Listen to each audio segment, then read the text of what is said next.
Hi பாயெல்லாம் எப்படி இருக்கீங்க? இன்றைக்கி நம்ம செரின் வீட்டு சாப்பாடில் என்ன பண்ணலாம் அப்படிங்கிறத பார்க்க போகிறோம்.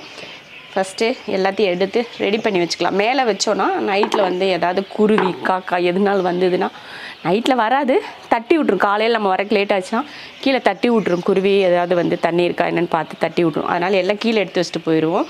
அதே தான் எல்லாத்தையும் ஃபஸ்ட்டு முதல்ல எல்லாத்தையும் மேலே இப்படி எடுத்து வச்சுக்கணும். நம்ம எடுத்து வச்சுட்டு மற்ற வேலைகளையெல்லாம் பார்க்கலாம். அரிசி ஊற போட்டுடலாமா?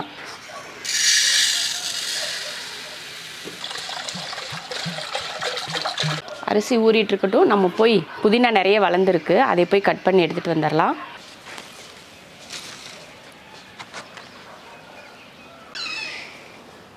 இந்த தொட்டியில் இருக்க புதினா பார்த்திங்கன்னா ஒரு 3 தடவை வெட்டி எடுத்துருப்போம். இது ஒரு 4ஆவது தடவையாக இருக்கும். அப்புறம் இன்னொரு தொட்டிலையும் இருக்குது, அதையும் வெட்டிடுவோம். புதினா துவையல், புதினா சட்னி, அப்புறமா எல்லாம் சேர்த்து செய்வோம். பிரியாணிக்கு எல்லாத்துக்கும் யூஸ் ஆகும். அப்படியே விட்டுறக்கூடாது. நம்ம நல்லா தண்ணி உரமெல்லாம் போட்டு அதுக்கப்புறமா தண்ணி ஊற்றுனோம்னா நல்லா மறுபடியும் வளர்ந்துக்கிட்டே இருக்கும். மொத்தமாக வெட்டியாச்சு. சூப்பராக இருக்குல்ல? இது வந்து அவ்வளோதான், மொத்தமாக வெட்டி எடுத்தாச்சு. இதுக்கு கொஞ்சம் மண் போடணும். மண் கொஞ்சம் போட்டு விட்டுட்டு உரம் போட்டு தண்ணி ஊற்றினோம்னா நல்லாயிருக்கும். இது அதை விட பெருசாக வளர்ந்துருக்கு. இது வந்து இப்போ தான் ஃபஸ்ட் டைம் வச்சுருக்கோம், அதனால் இன்னும் வெட்டலை. இதான் ஃபஸ்ட் டைம் இதை வெட்டுறேன். அப்புறம் பாருங்கள், மல்லிகைப்பூ செடியில் மொத்தமாக அந்த இலையெல்லாம் உருவி விட்டுட்டு அப்படியே விட்டு எல்லாம் தளைஞ்சு அழகாக மொட்டு நிறையா. இப்போ வந்து சீசன் வரப்போகுது, அதனால் நல்லா மொட்டு விட்டுருக்கு பாருங்கள். என்ன பண்ணணும் அப்படின்னு பார்த்திங்கன்னா, இந்த மாதிரி இலை இருந்ததுன்னா இந்த இலையை இப்படி பிச்சு விட்டுரும். இந்த மாதிரி பிச்சு விட்டிங்கன்னா இதிலேருந்து நமக்கு வந்து ஒரு கிளை வரும். அதில் வந்து இந்த மாதிரி பூ பூக்கும். அந்த மாதிரி வந்தது தான் இது. இந்த மாதிரியே பண்ணி தான் இத்தனை கிளை வந்து இப்போ எல்லாத்துலேயுமே மொட்டு விட்டுருக்கு. இங்கே பாருங்கள், இதை உடச்சி விட்டோன்னா இதுலேருந்து பாருங்கள் சின்ன சின்னதாக வளர்ந்து வருது. களை இருக்குது, அது ஒரு பக்கம் வளர்ந்துட்டு போட்டோம். இந்த சீசனுக்கு ஆரம்பிக்கிறதுக்கு முன்னாடியே நம்ம இந்த மாதிரி இலையெல்லாம் கிள்ளி விட்டுருந்தோம்னா இந்த சீசன் வரப்போ நிறைய மொட்டு வைக்கும். அதே போல் நான் வந்து இதுக்கு என்ன உரம் போடுவேன் அப்படின்னா, டிஏபின்னு சொல்லுவாங்க பார்த்திங்களா, அதுதான் போடுவேன். டிஏபி தான் போடுவேன். சூப்பராக வளரும் பூவெல்லாம்.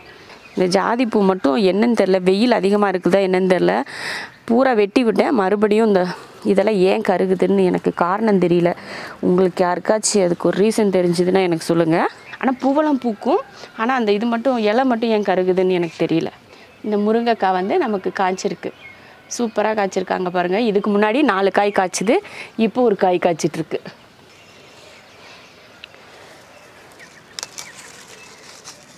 அவ்வளோதான், புதினாலாம் பறிச்சிட்டு வந்தாச்சு. பார்க்குறதுக்கே அப்படியே அழகாக இருக்குது. காலையில் நேரத்தில் இந்த மாதிரி ஒரு புதினா பறிச்சிட்டு வர்றது ரொம்ப மனசுக்கு நிறைவாக இருக்குது.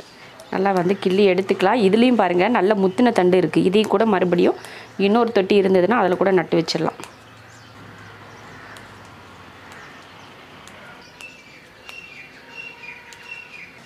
நமக்கு துவையல் செய்கிறதுக்கு இந்த அளவுக்கு போதும். அதை முடிச்சுட்டு கொஞ்சம் பூண்டு உரிச்சிக்கலாம். ஒரு 2-3 பூண்டு பல் இருந்ததுன்னா போதும். இன்றைக்கி என்ன செய்ய போகிறேன்னே சொல்லலை, ரசமும் புதினா துவையலும் தான் செய்ய போகிறேன். இந்த சமையல் எதுக்காக பிளான் பண்ணேன் அப்படின்னாலேவும் இந்த புதினாவுக்காகவே சமையல் பிளான் பண்ணேன். ரசம் வச்சு புதினா துவையல் அரைக்கணும் அப்படின்னு சொல்லிட்டு தான் முடிவு பண்ணியே வந்தேன். போதும் காரம். ரசத்துக்கு புளி ஊற போட்டுருவோம்.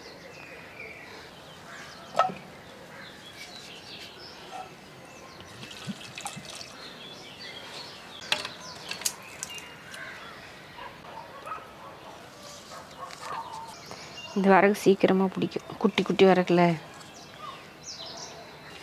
சாப்பாடு வைக்கிறதுக்கு உலை வச்சு விட்டுறலாம்.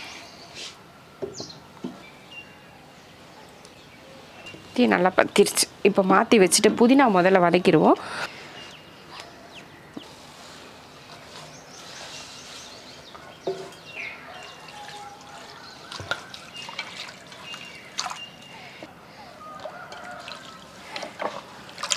புதினா கழுவி ஒரு பாத்திரத்தில் மாற்றி வச்சிடலாம். நம்ம இதை கழுவுன்னு கூட இல்லை, ஏன்னா அவ்வளோ ஃப்ரெஷ்ஷாக இருக்குது. ஆனாலும் எப்பயோ அடித்த மருந்தெல்லாம் உள்ளே இருக்கும் இல்லையா, அதனால் கொஞ்சம் கழுவி எடுத்துக்கலாம்.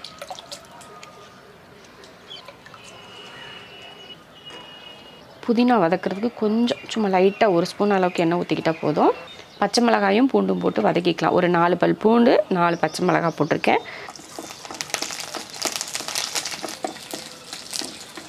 அவ்வளோதான். பச்சை மிளகாயும் பூண்டு கொஞ்சம் வதங்கிடுச்சு.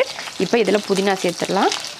நல்லா நம்ம கையில் பார்த்திங்கன்னா அடக்கமாக ஒரு கையளவுக்கு இருக்குது. இது கூட தேங்காயெல்லாம் சேர்த்து வதக்குவோமா, அரைப்போம் இல்லையா, அதனால் போதும். கூடயே கொஞ்சம் புளி போட்டுடலாம். சின்ன சைஸ் புளி அதையும் போட்டு வதக்கி விட்டுருவோம். ரொம்ப எல்லாம் வதக்கக்கூடாது, அந்த பச்சை மணம் போகிறதுக்காக லைட்டாக இந்த மாதிரி வதக்கணும், அவ்வளோதான். இப்போ இறக்கிடலாம்.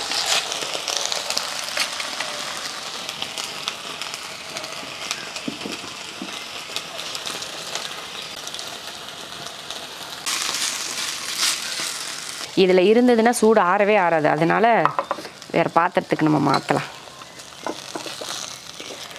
ஏன்னா அந்த மண்சட்டியில் எப்பயுமே சூடு வந்து நமக்கு ரொம்ப நேரத்துக்கு அப்படியே இருக்கும், அதனால் ஆறுறதுக்காக நம்ம வேறு பாத்திரம் மாற்றிடலாம். இப்போ ஆறிடும் சீக்கிரம். இவ்வளோ நல்லா கொதிக்க ஆரம்பிச்சிருச்சு. எப்படி கொதிக்குது பாருங்கள்.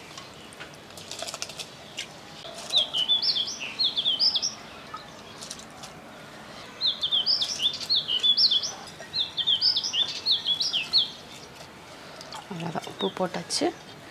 கொதிச்சு வேகட்டும். நம்ம அதுக்குள்ளேயும் துவையலுக்கு எல்லாத்துக்கும் ரெடி பண்ணிக்கலாம்.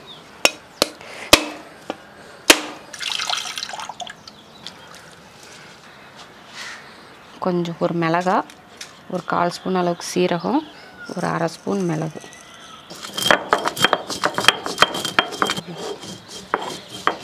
அவ்வளோதான். அடுத்து ஒரு 4-5 பூண்டு போட்டு ஒரு தட்டு.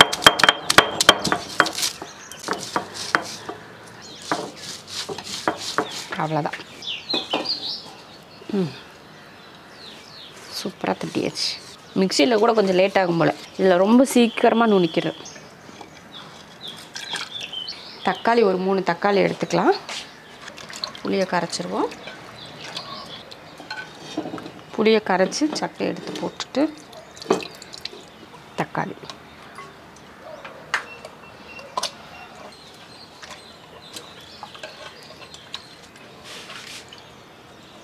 துவையலுக்கு வந்து தேங்காய் துருவிக்கலாம். துவையல் செய்கிறது அம்மியில் அரைக்க போகிறோம் இல்லையா, அதனால் கொஞ்சம் துருவி போட்டோம்னா நமக்கு அரைக்கிறதுக்கு வந்து ஈஸியாக இருக்கும். அதுதான் துருவிக்கலாம். சும்மா ஒரு துண்டு தேங்காய் அளவுக்கு துருவிக்கிட்டால் போதும்.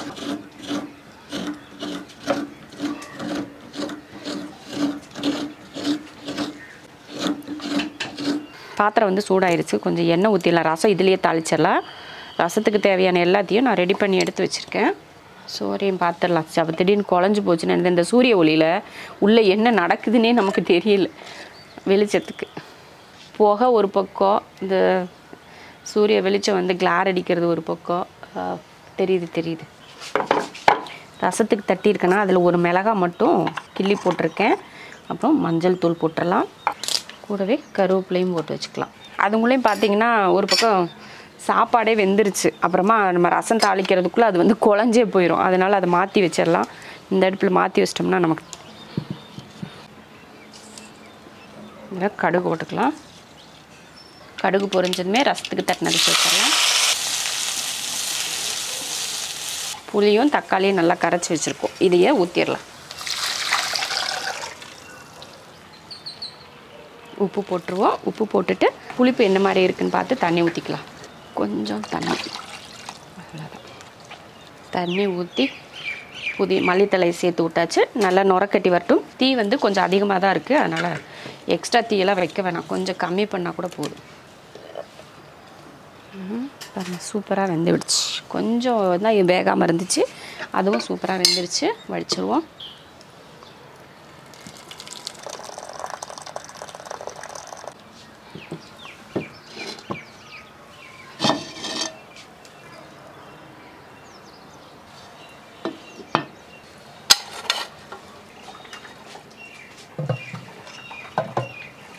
அரைக்கிறதுக்கு வைப்போம்.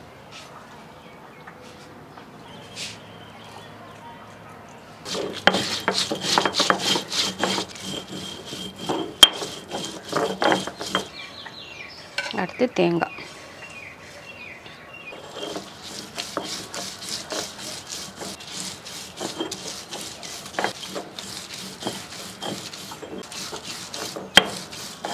தேங்காய் குறை குறைப்பாக அரைச்சிட்டு அடுத்து புதினா வதக்கணும் இல்லையா, அந்த புதினா வச்சு அதையும் அரைச்சிருவோம். கடைசியாக புளியை போட்டுக்கலாம். அடுத்து புளியும் போட்டு எல்லாத்தையும் வலுன்னு அரைச்சிருவோம்.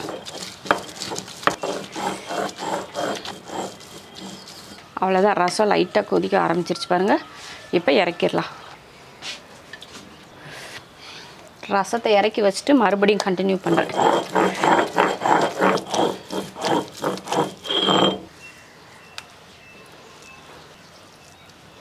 இதை இப்படியேவும் தண்ணி ஊற்றி கலந்தோம்னா இட்லிக்கு தோசைக்கெல்லாம் சூப்பராக இருக்கும். இப்படியே கெட்டியாக கூட வச்சு சாப்பிட்னா கூட சாப்பிட்லாம், சூப்பராக இருக்கும். நம்ம இதுக்கப்புறம் தாளிக்கவே தேவையில்லை. தாளித்தோம்னா அது சட்னி கணக்கில் வந்துடும். தாளிக்காமல் அப்படியே சாப்பிட்டோம்னா தான் அது துவையல். குட்டியாக ஒரு இலை நமக்காக இருக்குது. நிறைய இலையெல்லாம் எடுத்து பாருங்கள், எல்லாம் மொட்டையாக கிடக்கு. இப்போ புதுசாக இதில் ஒன்று வருது, அதில் ஒன்று, இந்த இங்கே ஒன்று, இங்கே ஒன்று.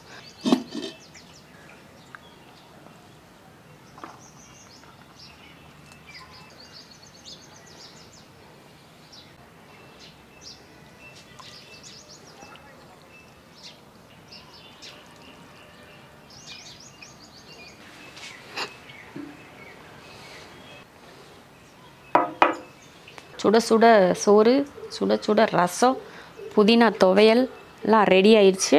அப்படியே தொட்டு சாப்பிட்டா அவ்வளோ ருசியாக இருக்கும். வெறும் சாதத்தில் கூட துவையலை பிசைஞ்சு சாப்பிட்டாலும் ரொம்ப ரொம்ப ருசி, டேஸ்ட் வேறு லெவலில் இருக்கும்.